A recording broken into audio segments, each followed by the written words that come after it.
रहीम या अली मदद। मैंने अगली वीडियो में आपको बताया था कि मौला इमाम ज़माना अजल्ला फ़रजहू जब आएगा जुल्म का ख़ात्मा करेगा, क्योंकि 99% जो हदीसों में रिवायतों में यही मिलता है कि जुल्म का ख़ात्मा करेगा और ज़मीन को अमन से पुर करेगा। और अमन कैसे होता है?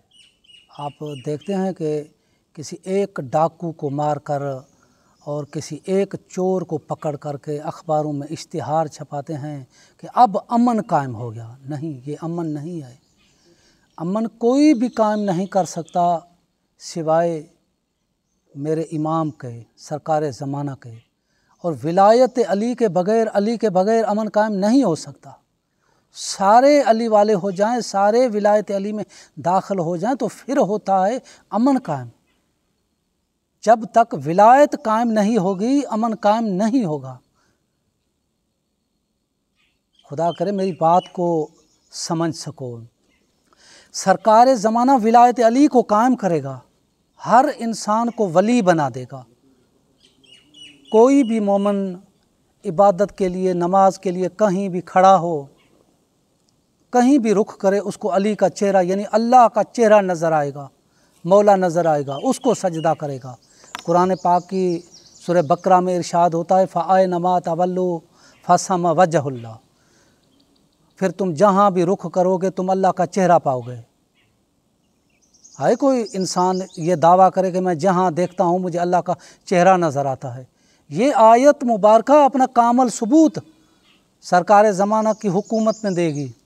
सरकार ज़माना विलायत के दायरे में दाखिल करके हर इंसान को वली बना देगा। फिर जब वो इबादत के लिए, नमाज के लिए खड़ा होगा, जहाँ भी अपना रुख करे, मगरब की तरफ रुख करे, मशरक़ की तरफ रुख करे, शमाल की तरफ, जुनूब की तरफ, उसको अल्लाह का चेहरा अली नज़र आएगा। वही किबला होगा, उसको सजदा किया जाएगा। तो क्योंकि नज़र खुल जाएगी, विलायत अली से नज़र खुल जाएगी और मादियात का पर्दा हट जाएगा। मेरे अजीज़ों, सदियों से जिस हस्ती का इंतज़ार हो रहा है, हर मज़हब वाले इंतज़ार कर रहे हैं। आप ईसाइयों से पूछें, वो कहते हैं कि यशू आएगा। यहूदियों से पूछें, वो कहते हैं कि शमून आएगा।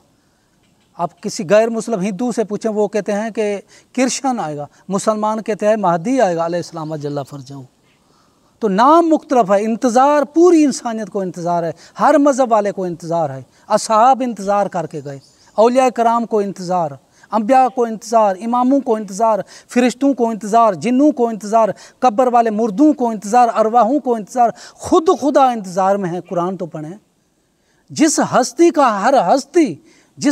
का हर मज़हब वाला, हर फील्ड वाला इंतज़ार कर रहा है, वो कमाल के आला दर्जे वाली हस्ती होगी, वही कोई कमाल करेगी ना। ऐसे तो नहीं है जैसे कोई हाकम हुकूमत करता है वैसे सरकार की हुकूमत होगी। नहीं मेरे दोस्तों, ये विलायत अली की हुकूमत होगी और ऐसी हुकूमत होगी, इस धरती को सरकार ज़माना अमन के ज़रिए से, विलायत अली के ज़रिए से जन्नत बना देगा। ये धरती जन्नत में तब्दील हो जाएगी। सारे काफिर मुनाफिकों का ख़ात्मा करके सरकार लोगों को विलायत अली के दायरे में दाखिल करेगा तो अमन कायम हो जाएगा, क्योंकि विलायत के बगैर अमन कायम हो ही नहीं सकता। गुर्बत, जहालत, हसद, हिर्स, कीना, बुग़्ज़, फितना, फसाद, चोरी, डाका, ये सब कुछ ख़त्म किया जाएगा और जितने भी जुल्म हैं वो ख़त्म किए जाएंगे। चाहे वो ज़िना की शक्ल में हो, चोरी की शक्ल में हो, डाका की शक्ल में हो, शिरक की शक्ल में हो, कुफर की शक्ल में हो, मुनाफ़क़त की शक्ल में हो, जहालत की शक्ल में हो, बेखबरी की शक्ल में हो, गुमराही की शक्ल में हो, वो सारा जुल्म ख़त्म किया जाएगा। विलायत अली को कायम किया जाएगा, अमन कायम किया जाएगा। गुर्बत, जहालत, हिर्स, हसद, कीना, बुग़्ज़, फितना, फसाद ख़त्म हो जाएगा। हर तरफ अमन कायम हो जाएगा। छोटे छोटे बच्चे रात को जंगलात में सफ़र करेंगे, न उनको किसी दरिंदे का खौफ होगा, न किसी जिन भूत का खौफ होगा, क्योंकि हर तरफ अमन कायम हो जाएगा। औरतें रात को सफ़र करेंगी रास्तों पे, न उसी को किसी जिन भूत का खतरा, न किसी दरिंदे का खौफ, और न कोई इंसान उन पर उंगली उठाकर भी देखे, बुरी नज़र उठाकर भी नहीं देखेगा, क्योंकि हर तरफ अमन कायम हो जाएगा। कोई भी चरवाहा बकरियों को, भैंस गाय को चारा चराने के लिए हाँक के नहीं ले जाएगा, वो खुद ब खुद चली जाएंगी और चारा चर के शाम को लौट आएंगी। न किसी की खेत में जाएंगी, न कोई दरिंदा उन पर हमला करेगा, न किसी चोर और डाकू का कोई खतरा है, क्योंकि हर तरफ अमन कायम हो जाएगा। सरकार ज़माना हैवानों की फितरत बदल देगा। गोश्त खाने वाला शेर घास खाएगा, छोटे छोटे बच्चे सांपों से खेलेंगे, क्योंकि सांपों का ज़हर ख़त्म किया जाएगा। छोटे छोटे बच्चे शेर पर सवारी करेंगे, भेड़ बकरियां साथ रहेंगे, शेर हरनी साथ रहेंगे, बाज कबूतर साथ रहेंगे। कीड़ा मकोड़ा किसी भी खेत को कोई नुकसान नहीं देगा, मच्छर इंसान को नहीं काटेगा, मक्खी इंसान के खाने पे नहीं बैठेगी, क्योंकि हर तरफ अमन कायम हो जाएगा।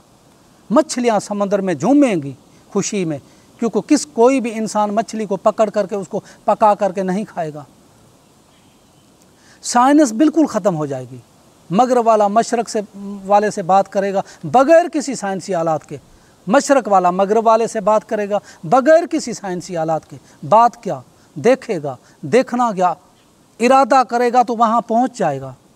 क्योंकि अगर इंसान किसी जगह पहुँचना चाहे, साइंस तो ख़त्म होगी, न मोटर होगा, न कार होगी, न रेलगाड़ी होगी, न जहाज़ होगा। अगर कहाँ इंसान जाना चाहे तो कैसे जाएगा? अगर न जाए तो फिर ये अमन नहीं रहा।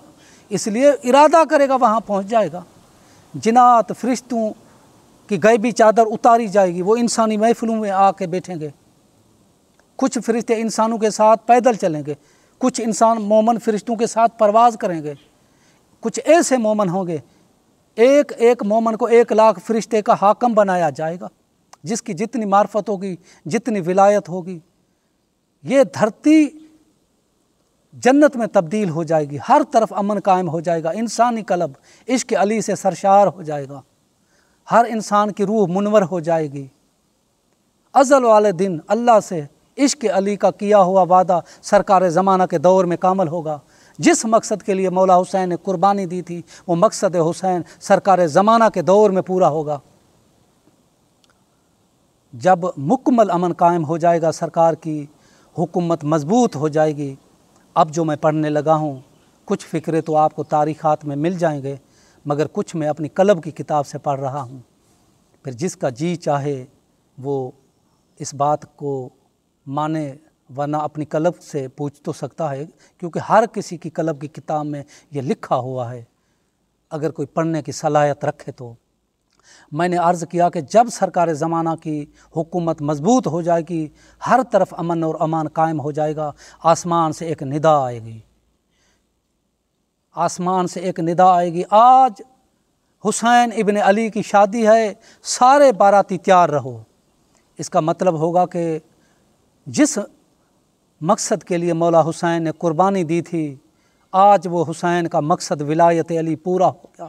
हर जगह विलायत अली फैल चुकी है। हर इंसान, हर मोमन विलायत अली के दायरे में दाखिल हो चुका है। हर तरफ अमन व अमान कायम हो चुका है। यही तो मकसद था मौला हुसैन का। तो आसमान से निदा आएगी, आज हुसैन इब्न अली की शादी है, सारे मोमन तैयार रहो।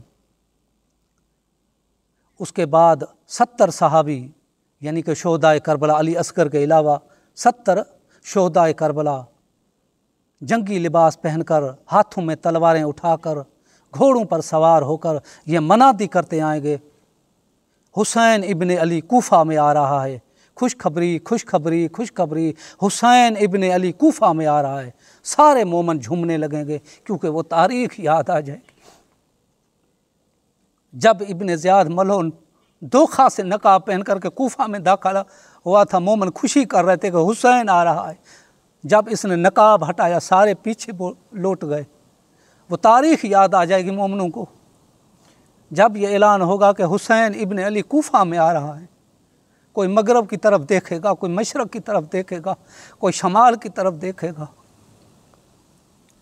कोई जुनूब की तरफ देखेगा, मगर मौला हुसैन न मगरब की तरफ से आएगा, न मशरक़ की तरफ से आएगा, न शमाल की तरफ से आएगा, न जुनूब की तरफ से आएगा एक बिजली वाले बादल पे सवार होकर 70 अंबिया के साथ मौला हुसैन आकर कूफा पे उतरेगा।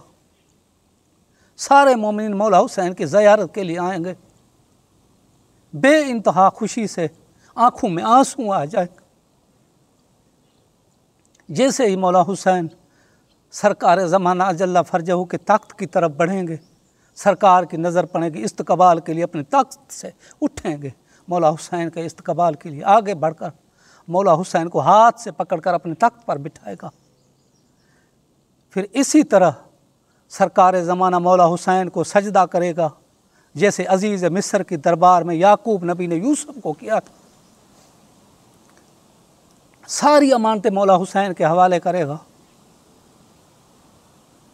सरकार ज़माना अपने दौर के अवाली दिनों में इबलीस को जंजीरें लगाकर 309 साल की मोहर लगाकर, मुद्दत लगाकर उसको एक गहरे कमे में फेंकेगा। जब 309 साल की मुद्दत पूरी होगी, इबलीस की जंजीरें टूट जाएंगी, वो तारे की सीधा जाएगा याजूज और माजूज के पास, उनको अपनी फ़ौज में शामिल करेगा। कुछ मुनाफिक जिनको सरकार अपने दौर हुकूमत के अवाली दिनों में गैर आबादियों में जला वतन कर दिया था, वो भी शैतान की इबलीस की लश्कर में शामिल हो जाएंगे, फ़ौज में शामिल हो जाएंगे। उनमें एक औरत होगी जो सरकार ज़माना को पत्थर से शहीद करेगी। सरकार ज़माना की शहादत के बाद गुस्ल और कफ़न का जो फ़र्ज़ हैं मौला हुसैन और मौला गाज़ी अब्बास अदा करेंगे। तदफीन के बाद शैतान अपनी असल सूरत अज़दहा की सूरत में, सांप की सूरत में आ जाएगा। ये इबलीस मौला हुसैन की तरफ बढ़ेगा, यानी कि मस्जिद सहला की तरफ। जैसे ही मौला हुसैन तख्त पर बैठा होगा, नज़र पड़ेगी इस असली इबलीस पर, अज़दहा पर। मौला हुसैन उठकर इस सांप को, अज़दहा को उठाकर इसकी गर्दन मरोड़कर ज़मीन पर फेंक देगा। इबलीस मर जाएगा।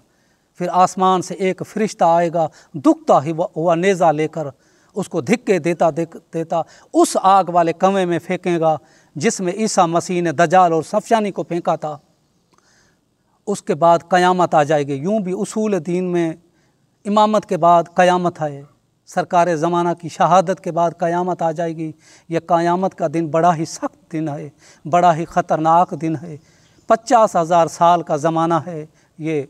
इसलिए हमारी रब्बिल आलमीन से इल्तिजा है, या रब्बिल आलमीन हमारे इमाम का जल्द ज़हूर फरमा।